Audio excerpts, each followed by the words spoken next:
The Colts had to wait another day to clinch the Coastal Division Championship. It came when the Bears upset the Rams on Sunday, December the 8th. A week later, on December the 15th, the Colts were in Los Angeles themselves for a game with the Rams. Although now meaningless in terms of the final standings, it was one the Colts badly wanted to win. With the Rams leading 7-0. Third down and 7 yards to go. Casey to the far side, Jack Snow to the near side. Long counting, it's Gabriel back to pass. He's being rushed, he's hit, he throws anyway, intercepted by the Colts at the 30, Curtis, 25, 20, 15, 10, 5, touchdown. And Mr. Gabriel got burned that time. The second time he tried to throw the ball while being hit. He did, and Curtis had a wide open field, and the Colts now come within a point, 7-6. Lou Michaels will try the extra point from the 10. It'll be Bobby Boyd to hold. Here's the snap. The ball is down. It is up. It is good. And there is a 7-7 football game here in Los Angeles. 3rd and 8 from the 39-yard line. The Colts come up. Preston Pearson resetting. He's back there with Matty. Quick snap. Morrow drops back. Has protection. Fires deep up the field. It is caught at the 30-yard line by Mackey. Check it. Pearson. 25, 10, 5. He is over. And the Colts have a lead now of 13-7. Michaels now out of Boyd's hold at the 10-yard line. Snap. It is down. It is up. It is good. The Colts now have a 14-7 lead. The Rams tied it with a touchdown in the second, and the third period was scored. Then 6 seconds into the fourth, Unitas threw to Pearson for a touchdown from the Ram 9, and Michaels' conversion gave the Colts a 21-14 lead. A touchdown and a field goal put the Rams in front, 24-21, but the Colts weren't licked. Unitas passed to Richardson and then to Mackey. And with the ball at the 4, Unitas handed off to Matty, who circled left end for the final score of the game. The Colts had revenged their 1967 defeat by beating the Rams twice. The final score, Colts 28, Rams 24. How did Unitas feel about his come-from-behind effort? It was nice to get into play the game again. It's kind of tough sitting on the sidelines, but you can't change horses in midstream, and when your physical condition is such that you can't play 100%, it's kind of difficult to even expect to play. Typical of John Unitas was his summation of the season, a tribute to his teammates. I think our defensive football team has kept us in the football games just all year long with a tremendous play. Bobby Boyd and Billy Ray Smith, Bubba Smith getting the pass rush, and the defense just pulling together and doing a heck of a job all season long.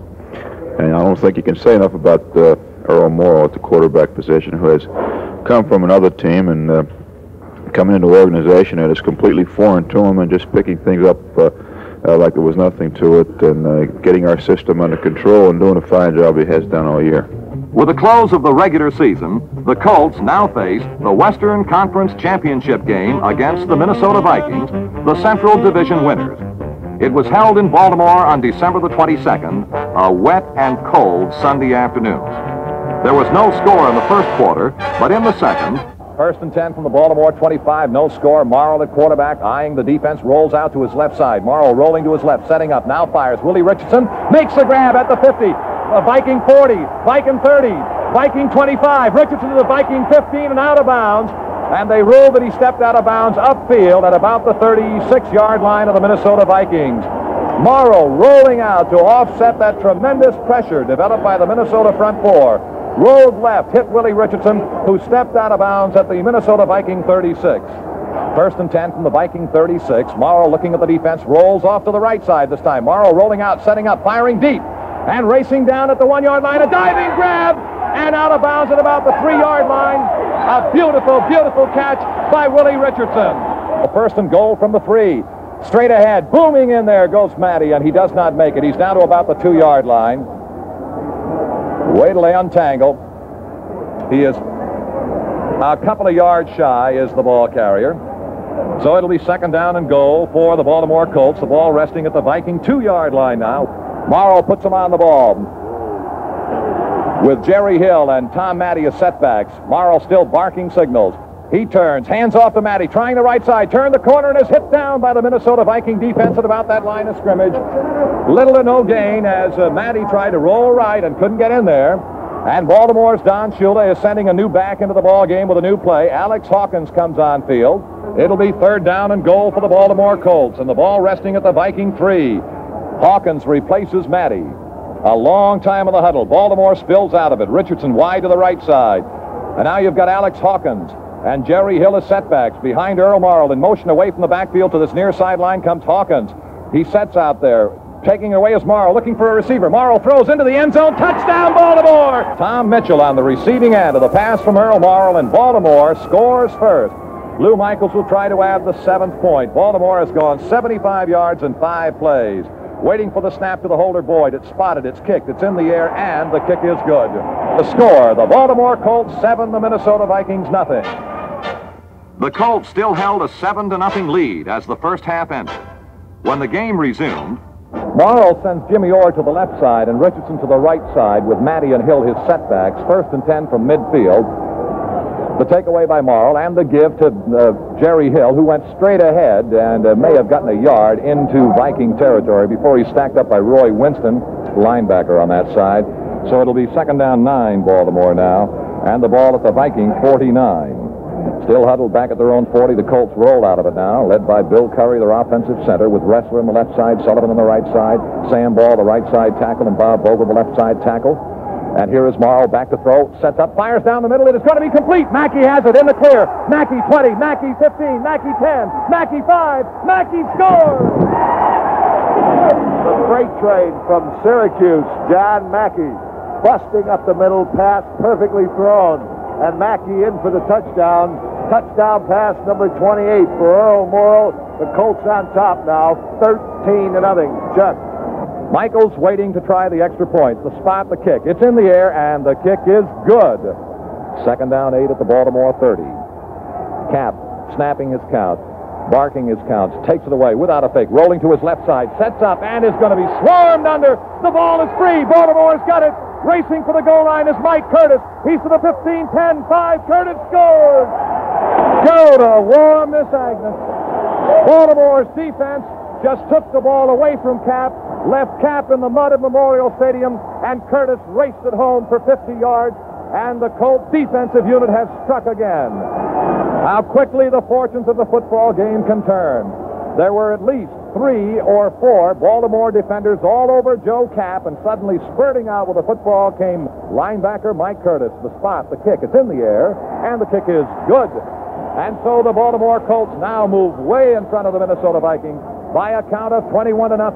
And for the Baltimore fans, suddenly it is not such a gloomy Sunday afternoon. so as the rain continued to pelt Memorial Stadium, the Colts continued to hold their 3-touchdown lead through the 3rd period, and the game moved into the 4th. The Vikings scored twice in that session, but the Colts won a 24-14 victory.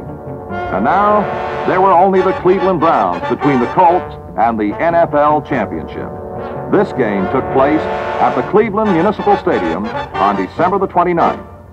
The first quarter was scoreless, but early in the second, Lou Michaels will come in. The Browns had their only field goal attempt from 43 yards blocked. Lou Michaels will try it now from about the 28-yard line with Bobby Boyd holding. Here's the snap now. It is down. Kick is up. It is good. The kick is good. There is a timeout in the field. The score is the Colts 3 and the Browns nothing. Second down and goal to go. Here is Earl Morrill calling signals. Hand off. It's to Matty. He's in. Matty is in for the touchdown. And the Colts take a 9-0 lead. Here's the snap. The kick is up. It is good. It is good. There is a timeout in the field. The score is the Colts 10, the Browns nothing. All right, the Browns try to get their forces together now as Nelson calls for quiet from the 22-yard line. Billy Nelson drops back to pass. He pumps one. Now he rolls in the pocket. He fires, intercepted by Mike Curtis, and it goes out of bounds. Curtis intercepted at the 32-yard line. Colts have intercepted And they get the football back from the Brown 33-yard line. Morrow calls signals. Drops back. Delay handoff to Matty up the middle to 30, 25, maybe the 20, about the 21-yard line. Tommy Matty breaking over the middle to about the 21-yard line. A delay handoff to Tommy Matty. He got great blocking up the middle. He was knocked down by Dale Lindsay, the right side linebacker. The ball advanced to about the 21-yard line. First and 10 Colts from the 21. Again, they break that huddle. The time remaining 1:34 and clicking off in the first half. Colts by 10, 10-0. Morrow calling signals. Now Morrow drops back. Delay handoff to Hill. He breaks over the middle of the 15. Hill to about the 12-yard line. Jerry Hill to the 12. It looks like it's going to be about a yard short of the first down. And the clock ticking away with 1:17 to play. Second down about a foot. Morrow hands to Matty around the left side. He cuts back to the 10. He's at the 5. He's around the corner. He scores! Michaels set for the extra point. Snaps the boy. The kick is up. It is good. And the Colts now have a 17-0 lead. Second down and about 17 for Baltimore from the Cleveland 43-yard line. Morrow looking at the defense, takes it away and fakes, rolls back deeper, sets up under pressure, now fires for the end zone. Willie Richardson, and here is Clark. Willie Richardson makes the catch at the Cleveland 5. Morrow's pass to Willie Richardson sets up a first and goal, Baltimore at the Cleveland 5. Morrow snapping signals. Still barking, turns, hands to Matty. Down the middle goes Matty, weaves his way for a couple of tough yards near the Cleveland 2-yard line. Second and goal for Baltimore at the Cleveland 2. Morrow turns, gives to Matty, off the right side, touchdown Baltimore! Matty zooms in over the right side for a score. His third TD of the afternoon, and the Baltimore Colts run it up 23-0 over the Cleveland Browns. The Cleveland kid, Tom Matty, having a great afternoon in his hometown. And now Lou Michaels will try to add the point after for the Baltimore Colts, waiting for the snap from center. It's back, spotted, the kick is in the air, and the kick is good. Score, the Baltimore Colts 24, the Cleveland Browns nothing. A 10-yard field goal effort from Michaels, waiting for the snap.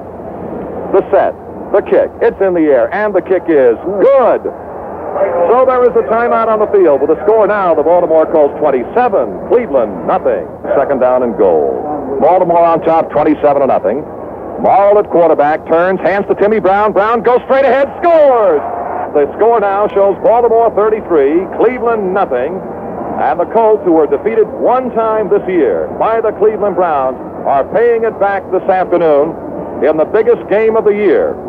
Lou Michaels will try to add the 34th point for Baltimore. Waiting for the snap is Bobby Boyd.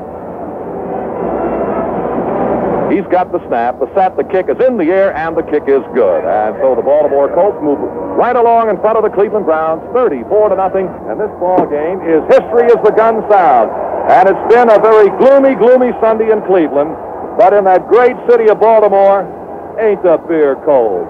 For young Don Shula, this has got to be perhaps the greatest day in his career. Congratulations on your NFL title and another shutout by a wonderful football team. Don, you must feel just better than great today. Just fantastic, Chuck. We've waited a long time for this one. Our football team is a hungry football team that's been frustrated a lot in the past, and I think that all these things have sort of added up to the performance that we gave out there today. It was almost perfect, offensively, defensively. The people on our special teams, everybody was doing the job the way that they know how to do it. And for us to go back to Cleveland and do it to them and shut them out in Cleveland Stadium, remembering a little bit 1964, I think made the victory all the sweeter. I'm just so happy for the way that our football team performed, and actually we also avenged the only defeat that we've had this year too. So I think that that adds up in making this victory that much more important to us. Now at last, the hard work, the deep concentration, the dedication to the team on the part of every man brought the Colts to the pinnacle, the Super Bowl. With the NFL title packed away, the Colts headed for Miami to meet the AFL champions, the New York Jets. But the Colts were not destined to bring the World Championship back to Baltimore. In one of the greatest upsets in the history of professional sport, they were beaten 16-7 by a team that was rated as an underdog by almost everyone but the Jets themselves. Although Colt fans everywhere, along with the team, were disappointed at the loss of this crucial game, the Colts' 1968 season record of 15 wins and 2 losses was still the best in both leagues. So.